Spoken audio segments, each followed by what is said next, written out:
pensez entendre le dernier titre de Mariah Carey? Mais y aurait pas comme un écho là?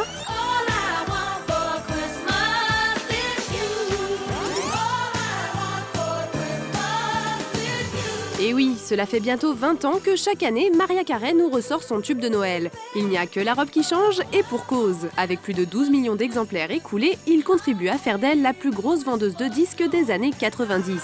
Grâce à ce titre, la diva s'est offert une maison à côté de New York d'une valeur de 25 millions de dollars.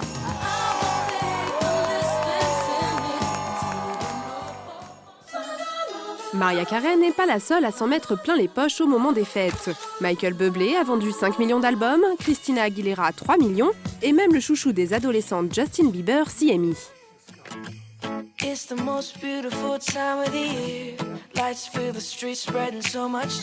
C'est vraiment un exercice de style. Là-bas, quel que soit son style, justement, rappeur, rocker ou fan de country, eh ben, l'artiste fait son album de Noël. C'est après-guerre que la mode est lancée aux États-Unis. Frank Sinatra avec White Christmas est rapidement suivi par Elvis Presley. Depuis, tout le monde s'y met, même les bad boys, ce qui donne un mélange des genres assez insolite.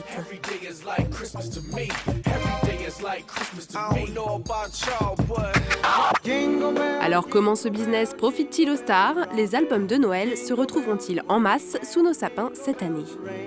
Je suis pas attirée sur les chansons, sur les reprises de chansons de Noël spécialement, non. Non, c'est pas quelque chose qui me plaît spécialement. Non, vraiment, je me fais massacrer si je mets les chants de Noël, donc... Si les consommateurs font la fine bouche, il y a pourtant un tube de Noël 100% made in France qui s'écoule encore à 300 000 exemplaires chaque année. Petit papa Noël, quand tu descendras du ciel. Le tube de Tino Rossi est le single le plus vendu en France depuis sa sortie en 1946. Mais malgré ce succès, peu d'artistes francophones ont tenté l'exercice.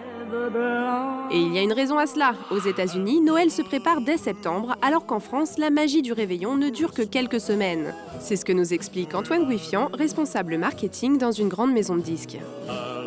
Lorsque vous avez 3-4 mois pour proposer un projet auprès du grand public, vous pouvez véritablement proposer un véritable album avec des nouvelles chansons, des nouvelles compositions, parce que vous avez un laps de temps pour pouvoir le travailler, le proposer au public, le commercialiser, le promouvoir, qui est beaucoup plus grand que si vous avez uniquement 3 semaines.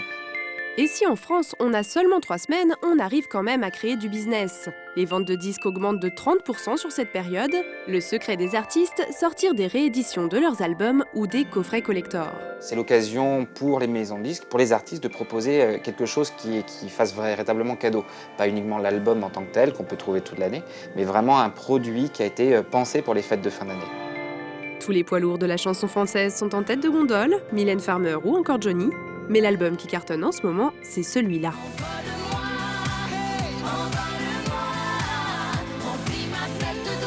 Génération Goldman, auquel participent M. Pokora et Tal, se vend comme des petits pains. 130 000 albums écoulés en à peine 2 semaines, et pourtant ce ne sont que des reprises.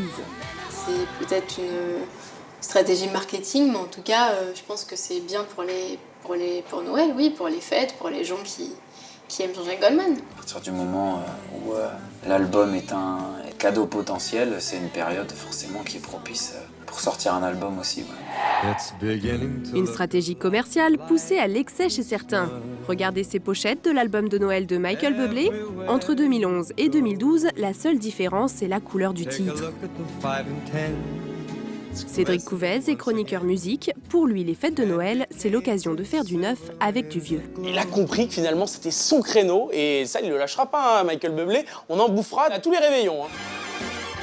La star a quand même composé 3 inédits pour ce nouvel album et on ne doute pas qu'il travaille également sa nouvelle chorégraphie. Happy Holidays.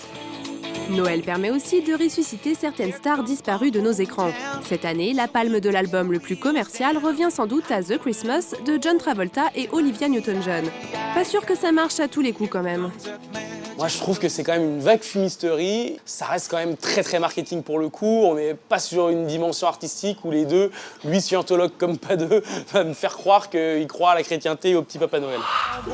En France, sortir un album de Noël est très risqué, mais les Tale of Voices ont peut-être trouvé la parade. Ce groupe de 7 chanteurs de gospel mélange a cappella les reprises de grands classiques français et anglo-saxons.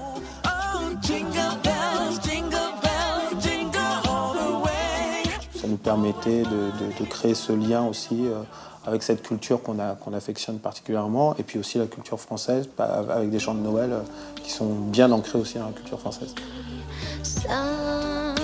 Le groupe s'est entouré d'artistes reconnus comme Julie Zenati, sans doute pour toucher un plus large public. Et devinez quelle chanson ils reprennent ?